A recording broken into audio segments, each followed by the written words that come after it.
Hello friends, welcome to Roja classic. இன்றைக்கி நம்ம உளுந்து கஞ்சி செய்யறதுக்கு நான் அந்த ஒரு குழி கரண்டி அளவுக்கு உளுந்து எடுத்துருக்கிறேன். உளுந்து எடுத்துகிட்டு 2-3 தண்ணி சேர்த்து உளுந்தை க்ளீன் பண்ணி எடுத்துகிட்டு ஒரு 3/4 மணி நேரம் போல் இந்த உளுந்தை நல்லா ஊற வச்சுருக்கிறேன். இப்போ இந்த ஊற வச்சு அந்த தண்ணியோடவே சேர்த்து மிக்ஸி ஜாரில் சேர்த்து இந்த உளுந்தை நம்ம அரைச்சி எடுத்துகிட்டு வந்துடணும். இப்போ இந்த ஊற வச்ச இந்த உளுந்தை மிக்ஸி ஜாரில் சேர்த்துடலாம். நான் 4 பேருக்கு இந்த கஞ்சி செய்யறதுக்கு இந்த அளவுக்கு உளுந்து எடுத்திருக்கேன். இதுவே போதுமானது. இப்போ இந்த தண்ணியோடவே இந்த உளுந்தை மிக்ஸி ஜாரில் சேர்த்துட்டு இதை இப்போ விழுதாக அரைச்சி எடுத்துகிட்டு வந்துடலாம். இங்கே பாருங்கள், இந்த பதத்துக்கு நான் அரைச்சி எடுத்துகிட்டு வந்துட்டேன். இந்த பதம் இருக்கணும். இது அப்படியே ஒரு பக்கம் இருக்கட்டும். அடுத்து ஒரு அடி கனமான பாத்திரம் எடுத்துக்கலாம். அதில் நம்ம அரைச்ச உளுந்து விழுதை சேர்த்துடலாம். இப்போ எந்த அளவுக்கு அந்த உளுந்தோடைய விழுதிருக்கோ அந்த அளவுக்கு ஒரு 2 பங்கு அளவுக்கு நம்ம அதில் தண்ணி சேர்க்கணும். 2 பங்கு தண்ணி சேர்த்துட்டு இது நல்லா கலந்து விட்டுடணும். இந்த அளவுக்கு இருக்குது பாருங்கள். இந்த அளவுக்கு தண்ணியாக இருக்கணும். இதில் பார்த்திங்கன்னா நம்ம எடுத்த உளுந்துக்கு இந்த அளவுக்கு நம்ம சுக்கு சேர்க்கணும். இந்த சுக்கை நான் நல்லா இடித்து இதை போல் ஜல்லடையில் சலித்து தூளாக எடுத்து வச்சுருக்கிறேன். இது ஒரு பக்கம் அப்படியே இருக்கட்டும். இப்போ நம்ம உளுந்து மாவை அடுப்பில் வச்சுட்டு நல்லா கலந்து விட்டுட்டே இருக்கணும். கொஞ்ச நேரத்துக்கு இந்த உளுந்து கஞ்சி நல்லா கொதி வர்ற வரைக்குமே நம்ம அடியில் தங்காமல் இதை நல்லா மிக்ஸ் பண்ணி விட்டுட்டே இருக்கணும்.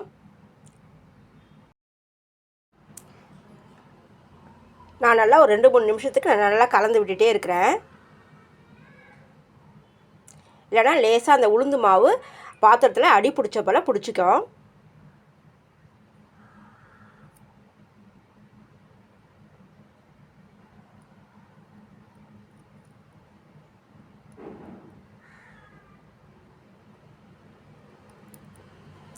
உளுந்து மாவு லேசாக கொதிக்க ஆரம்பிச்சிருக்குது பாருங்கள்.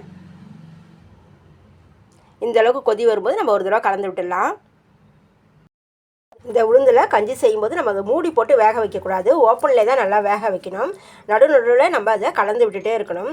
அதே போல் இந்த உளுந்து கஞ்சி நல்லா நுறையாக பொங்கி வருது பாருங்கள். இது பொங்கி மேலே வந்து கீழே போகாமல் நம்ம அப்படியே கலந்து விட்டுட்டே இருந்தோம்னா அப்படியே உள்ளேயே கொதிச்சுட்டே இருக்கும். இதனுடைய பச்சை வாசனை போகிற வரைக்கும் ஒரு 3-4 நிமிஷத்துக்கு நல்லா கொதிக்க வைக்கணும். அடுப்பு வந்து ஸ்லோ ஃப்ளேம்லேயே இருக்கணும். நம்ம எந்த அளவுக்கு கஞ்சி செய்கிறோமோ பாத்திரம் கொஞ்சம் பெருசாக வச்சிட்டோன்னா நம்ம பொங்கி அது கீழே போகாது. உள்ளேயே நல்லா உளுந்து நல்லா வெந்து வந்துடும். அந்த பொங்கி போயிடுச்சுன்னா அதில் இருக்கிற சத்தெல்லாம் போயிடும் அப்படின்னு சொல்லுவாங்க. அதனால் அந்த பொங்கி கீழே போகாமல் நம்ம நல்லா அந்த உளுந்து கஞ்சியை நம்ம வேக வச்சு எடுத்துடணும். நல்லா அளவாக நல்லா வெந்து வாசனை வர்ற வரைக்கும் அது நல்லா ஸ்லோ ஃப்ளேமில் வச்சுட்டு இந்த உளுந்து கஞ்சியை நம்ம வேக வச்சு எடுக்கணும். நம்ம உளுந்து சேர்க்கும்போது பார்த்திங்கன்னா கொஞ்சம் தண்ணியாக இருக்க போல் இருந்துச்சு இல்லைங்களா? இப்போ உளுந்து வெந்துருச்சு நம்ம எப்படி தெரியுதுன்னு பார்த்திங்கன்னா இந்த பாருங்கள், இந்த அளவுக்கு திக்காக வந்திருக்குது பாருங்கள். நம்ம உளுந்து கஞ்சி முதல்ல ஸ்டார்ட் பண்ணும்போது தண்ணியாக இருந்துச்சு. இப்போ எந்த அளவுக்கு திக்க வந்துச்சு பாருங்கள். இப்போ உளுந்து நல்லா வந்துடுச்சு அப்படின்னு நமக்கு தெரியும். அதனுடைய வாசனையிலையும் நம்ம அதை தெரிஞ்சிக்கலாம்.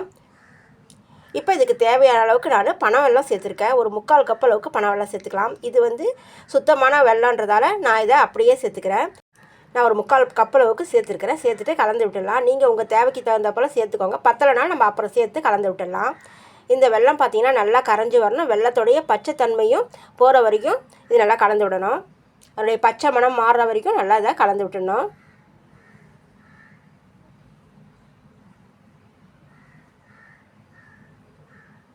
இந்த உளுந்து கஞ்சி பார்த்திங்கன்னா வாரத்தில் ஒரு நாள் கண்டிப்பாக நீங்கள் இந்த உளுந்து கஞ்சியை காலையில் வெறும் வயிற்றில் சாப்பிட்டா உடம்புக்கு ரொம்ப ஹெல்த்தியானது. நம்ம அன்றைக்கி டிஃபன் எதுவும் சாப்பிட வேண்டியதில்லை.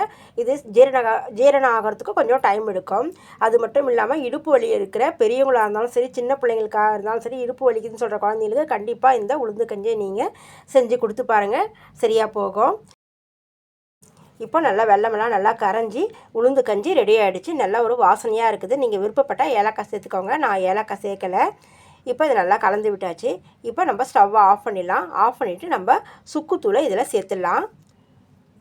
நான் செஞ்சுருக்கிற இந்த 1 கப் அளவுக்கு உளுந்துக்கு நான் ஒரு 1.25 ஸ்பூன் அளவுக்கு சுக்குத்தூள் சேர்த்துருக்கிறேன். இந்த சுக்குத்தூளை சேர்த்து நல்லா கலந்து விட்டுடலாம்.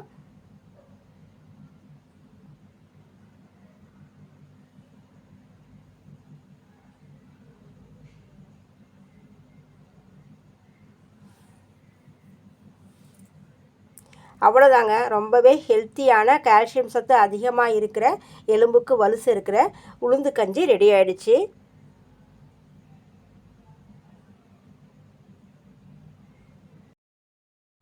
இது நல்லா ஆறுனதும் நல்லா மிதமான சூட்டில் இருக்கும்போது நம்ம குழந்தைங்களுக்கு இதை கொடுத்துடலாம்.